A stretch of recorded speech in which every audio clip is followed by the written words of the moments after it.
যাওয়ার পরেই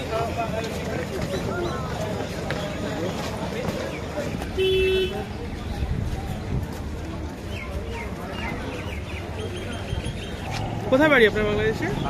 বাংলাদেশে বোনের বাড়ি গেছিলাম বুড়াশি, গোপালগঞ্জ। আচ্ছা আচ্ছা, গোপালগঞ্জ এখন কোনো গন্ডগোল হয় নাই, শুনছি হবে।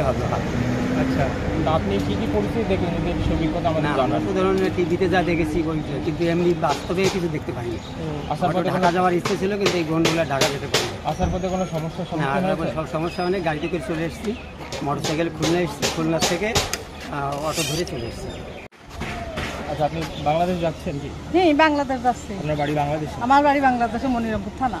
আচ্ছা, ওখানকার পরিস্থিতি কিছু খবর পেয়েছেন? হ্যাঁ, ওখান থেকে খবর পাইছি, অবস্থা তো ভয়ানক খারাপ।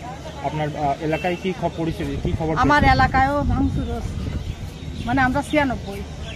ওখানে কি কি খবর পেয়েছেন? কেমন ওখানে পরিস্থিতি? ওখানে পরিস্থিতি অবস্থা ভালো না। কি হচ্ছে? পুলিশ প্রশাসন কেমন কি সাহায্য? এমনি তো এই যে এখানে বসে বসে দেখতেছি, আসলে ভয়ানক খারাপ। মারধর করতেছে, গরু বছর নিয়ে যাচ্ছে। এই রাত্রি, আগে রাত্রি গরু বছর নিয়ে গেছে মনিরামপুর থানার ওই জায়গায়। গ্রামের মধ্যে ঢুকিয়ে, আমাদের বাড়ি তো গ্রামের মধ্যে ঢুকিয়ে গরু নিয়ে গেছে 3টেই, 20-20 জন আসি। আপনাদের পরিবারে কোনো? না, আমাদের পরিবারে কোনো সমস্যা হয়নি, সমস্যা হয়নি। তাছাড়া আর কোনো যদি কিছু খবর পেয়ে থাকেন যে? মানে আসলে ভয়ানক খারাপ, এখন তো জাতি তো মনে ভয় করছে। আপনি এখানে কোথায় ছিলেন? এখানে ছিলাম, আমি বারাসাত ছিলাম, আমি ডাক্তার দেখাতে আসছিলাম। আচ্ছা, ডাক্তার দেখাতে এসে আমি আটকে গেছিলাম। আপনার নামটা? আমার নাম সুচিত্রা মন্ডল। মোটামুটি ভালোই আছে, এখন তো সব কিছু ঠান্ডাই আছে। কেয়ারটেকার সরকার গঠন হবে, তারপর দেখা যাক কি হয়। বরিশালের আর কোনো, বরিশাল আপনাদের এলাকায় কোনো এখন পর্যন্ত শুনিনি। আমি গতকালকে কথা বলা পর্যন্ত এখন পর্যন্ত কোনো অপ্রীতিকর ঘটনা আমি শুনিনি আমার এলাকায়। তার অন্য জায়গায় কী হচ্ছে আমি বলতে পারবো না। আপনার বাড়ি বরিশাল? আচ্ছা, বাংলাদেশের পরিস্থিতি আপাতত মোটামুটি ঠিক আছে। যেখানে কিছু কিছু জায়গায় আসলে দাঙ্গা ফসাদ হচ্ছে, কিছু কিছু জায়গায় হচ্ছে না। গভর্নমেন্ট তো পতন হয়েছে মাত্র 2 দিন হলো। তো এখন জানি না, তত্ত্বাবধায়ক সরকার গঠন হচ্ছে, 24 ঘন্টার আলটিমেটাম দিচ্ছে স্টুডেন্টটা, মূলত স্টুডেন্টের আন্ডারেই আন্দোলনটা হয়েছে, পরে যে সরকার পতন হয়ে যায়, এটাই চলছে। আপনি বাংলাদেশে কোথায় থাকেন? তো আপনি স্টুডেন্ট? হ্যাঁ, আমি ভারতে পড়াশোনা করি। তো ছাত্র আন্দোলনে আপনি কি বলবেন বাংলাদেশের? এটা আসলে হওয়ারই ছিল, কারণ যে কোটা আন্দোলনটা হচ্ছিল সেটা আসলে 56% যে কোটার যে ইস্যুটা, অ্যাকচুয়ালি এটা 2000 অনেক দিন থেকে হচ্ছে, 2018 থেকে এটা হচ্ছে। এটা আর কি মানে চেঞ্জ হচ্ছে না। আগে আমাদের প্রাইম মিনিস্টার বলছিল যে নিজে থেকে দেখবে এটা, তো পরে আর ওটার কোনো কিছু হয় না। এর জন্য প্রথমে ঢাকা ইউনিভার্সিটি থেকে আন্দোলনে নামে, তারপরে অনেক ঢাকা কলেজ, তারপর বিভিন্ন university, Jagannath university, Jahangirnagar university, Khulna university, অনেক ইউনিভার্সিটি সবাই যোগ দেয়, ইভেন স্কুল কলেজের স্টুডেন্টরাও যোগ দেয়। তারপর এটা যায় সফল। আপনার বন্ধুবান্ধব বাংলাদেশে যা স্টুডেন্ট, তাদের সাথে আপনার কি কোনো কথা হয়েছে? তাদের কি, তাদের মতবাদটা এইটাই যে যেটা হয়েছে ঠিক হয়েছে, আর এমন না যে খারাপ হয়েছে। তবে হ্যাঁ, ঠিক আছে, সব কিছু ঠিক আছে। দাঙ্গা ফসাদ একটু বেশি হয়েছে। আপনি এখানে কোথায় পড়াশোনা করছেন? আমি এখানে দিল্লিতে। কি নিয়ে পড়াশোনা? সিএসসি। আপনার নাম? আমার নাম মোহাম্মদ রবিউল ইসলাম। আপনার বাড়িটা কোথায়? আমার বাসাটা কুষ্টিয়া। ওখানকার পরিস্থিতি আপনি কেমন, যদি আমাদের জানান? খুব খারাপ। আপনি কোথা থেকে আসছেন? আমি বাগেরহাট থেকে আসছি। আসার পর থেকে কোনো সমস্যার সম্মুখীন না, হয়েছে? কোনো সম্মুখীন হয় নাই, কিন্তু রোড ঘাটের লোকজন নেই কিছু। আর আপনি যদি একটু শেয়ার করেন আমাদের সাথে, কি কি দেখলেন বাংলাদেশের পরিস্থিতি? বাংলাদেশে দেখলাম যা সে অকল্পনীয়। সমস্ত কিছু ভাঙচুর, হিন্দু বাড়ি ভাঙচুর, মেয়েদের পর অত্যাচার, এই সব চলছে র্যান্ডাম। সে চিৎকার সহ্য করা যায় না। তো আপনারা কি ওখানে ঘুরতে গেছিলেন হ্যাঁ, বাংলাদেশে? আমরা ঘুরতে গিয়ে আটকে গেছিলাম। কদিনের জন্য গেছে? কবে আমরা গেছিলেন? 1 মাসের জন্য গেছিলাম, কিন্তু আরো আগে আসবো, কিন্তু এই বেঁধে গেল ঝড়ঝাপটা। আজকে আমাদের লাস্ট বিষয়। ওখানে পরিস্থিতি কেমন? কি দেখলেন? ভালো না, কি খুব দেখলেন খারাপ। আপনি? তো আমরা তো দেখিনি, আমরা তো গ্রামের ভিতরে। আপনার কোথায় ছিলেন আপনি? আমি ছিলাম ওই রাধামাধবপুর, খুলনা জেলায়। আচ্ছা, ওখানে কোনো সমস্যা কি হয়েছে? আছে কেমন কি গন্ডগোল দেখলেন ওখানে? যদি আমাদের ভালোই গন্ডগোল হচ্ছে এখানে। 5 তারিখের পর থেকে কেমন পরিবেশ ওখানে? 5 তারিখে পরিবেশ তো এখনো আমাকে গ্রামে কোনো অসুবিধা হয়নি, বুঝছে। আশপাশ গাইছে, আগুন জ্বালায়, মাঠ দিতেছে, আমরা দেখি না, এমনি শুনেছি কাল। আপনি কতদিনের জন্য বাংলাদেশ গেছিলেন? আমি এই 1 মাসের। তো ভিসা শেষ বলে চলে আসেন নাকি গন্ডগোলের কারণে আপনি তাড়াতাড়ি না, চলে আমার আসেন? ভিসা শেষ। আচ্ছা, 1 মাস আপনার ভারতে বাড়ি কোথায়? বর্ধমান। আচ্ছা, আপনি ছিলেন কোথায় বললেন? আমি ছিলাম রাধামাধবপুর। আর ওখানে আপনার আত্মীয় স্বজন ওরা সুস্থ আছেন না? সে খবর? আছে, সুস্থ আছে সবাই। বাংলাদেশ আপনি ইন্ডিয়াতে থাকেন আপনি? না, হ্যাঁ, বাংলাদেশে কোথায় ছিলেন? রাজবাড়ি।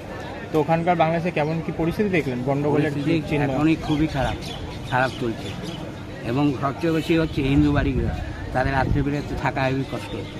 কখন কী হবে, ভাঙচুর হবে না চুরি হবে, এইগুলো হচ্ছে। আপনি বাংলাদেশে আত্মীয়র বাড়িতে ছিলেন, কাজে গেছিলেন, আত্মীয় তো ওখানকার পরিস্থিতি কেমন? ওই বললাম তো, ওই আশপাশে থাকতে পারছে না, চলে আসলাম তাড়াতাড়ি যাচ্ছে না, অবস্থা খুবই খারাপ। রাত্রে কখন কী করে, পরিস্থিতি খারাপের জন্য আপনি এই দেশে চলে আসলেন? আপনি দেশে আমার নিজের বাড়ি চলে আসলাম। বাড়ি কোথায় আপনার? বাড়ির বাসা আর আপনার নাম? দুলালচন্দ্র মিত্র। দেশে অশান্ত পরিস্থিতি, ওখানে মানে হিন্দুদের বেশি এখন বাঁচতে না মরবে, ওই কিছু আমলিগের নেতা কোথায়, তার সঙ্গে হিন্দু ঘর বাড়ি মন্দির করা। আপনি কোথায় ছিলেন? আমি ছিলাম গোপালগঞ্জেই বলতে কোটালি। তো ওখানকার পরিস্থিতি নিয়ে যদি আমাদের এখানে জানেন, ওখানে কী কী পরিস্থিতির সম্মুখীন আপনি হয়েছেন? না, আমি হয়েছি, কিন্তু আমি হইলে আমি তো বুঝলেন না, আর আমি ইন্ডিয়ান লোক, আমার তো আর ওই ধরনের যাওয়া সিক্রেট হয়ে যায়, আমাকে। আর আপনি আজকে কবে গেছিলেন কোথায়? আমি যদি 8 তারিখ। 8 তারিখ। তো 8 তারিখে তো এই মাসে 8 তারিখে গেছিলেন? না, ওই মাসে জুলাইতে গেছিলেন। তো জুলাই থেকে ওখানে আপনি আটকে ছিলেন কি? না, আটকিয়েছিলাম তো এই কয়দিন, এই যেমন শেষ সময় আমি আসবো, এই সময় 6-7 দিন যানবাহন নাই, আমি আসবো কী করে? তা ওখান থেকে আপনি কী করে আসছেন বাংলাদেশ থেকে আপনি ইন্ডিয়াতে? আজকে গাড়ি দিচ্ছে, বুঝলেন, এই আজকে গাড়ি চাই। পুলিশ প্রশাসনের ভূমিকা কোনো ভূমিকা নাই, পুলিশেরটা আমার দাম বেশি, আমি এই পুলিশ। এখনো কি আপনি আসার পথে কোথাও গন্ডগোল কেমন কিছু দেখেছেন? না, আমি ওটা দেখি নাই, আমি তো এই ঘুমাই যাচ্ছি, মনে সন্দেহ লাগে যে আবার সেটা কি জিজ্ঞেস করে, ইন্ডিয়ান মানুষ কেন না আমার উপর একটা অন্য মানুষকে করে আমি ঘুমছি, মানে এইভাবে আমি। আপনার নাম? আমার নাম রামপ্রসাদ পান্ডে। কি সমস্যার সম্মুখীন হয়েছেন? অনেক সমস্যা, যদি একটু জানাতেন। বললো না যে মালাটাও খুলে ফেলতেছে, তুলসীর মালা ছিল, বললো যে মালাটা খুলে ফেলে। এটা কারা বলেছে? ওই মুসলমান, একটা মুসলমান বলতেছে। আর কি হয়েছে? একটা পরিচিত আমার বিষয় বলে বললো, আর আমাদের কোনো অসুবিধা নেই, আমার ধারে বসে বাড়ি পুড়িয়ে দিয়েছে, অনেকের বাড়ি পুড়িয়ে দিয়েছে। তারপরে ওই কালকে আমার সামনের পরে একজনটা গুলি করলো। গুলি করেছে? কারা করেছে? জামাতে। আপনারা বললেন মালা ছিঁড়ে দিয়েছে, আপনি যদি মালাটা একটু দেখাতেন আমাকে।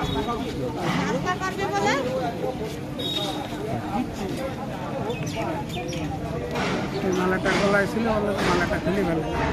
আপনি কবে বাংলাদেশ? আমি গেছিলাম 20 তারিখে, যেদিন বেশি রকম অসুবিধা সেই দিন গিয়েছিলাম।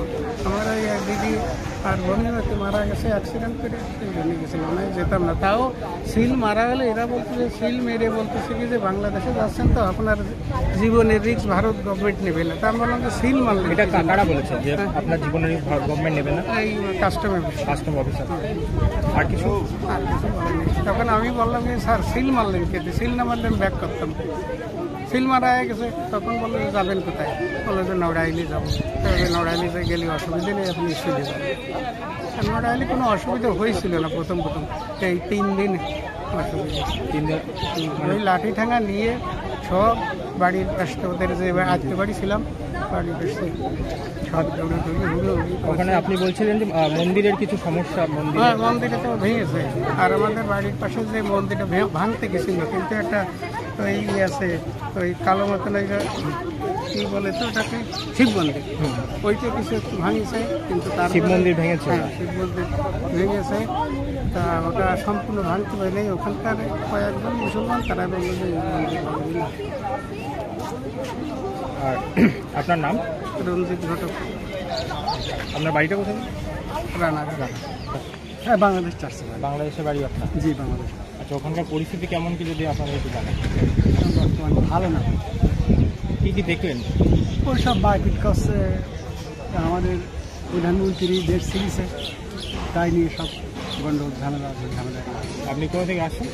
আমার বাড়ি পুখালির পরে। আচ্ছা, ওখানের পরিস্থিতি কেমন? ওখানে কেমন কি গন্ডগোলের কি কাজ করেছে কোনো? আজকের খবর ভাই বলতে পারবো না।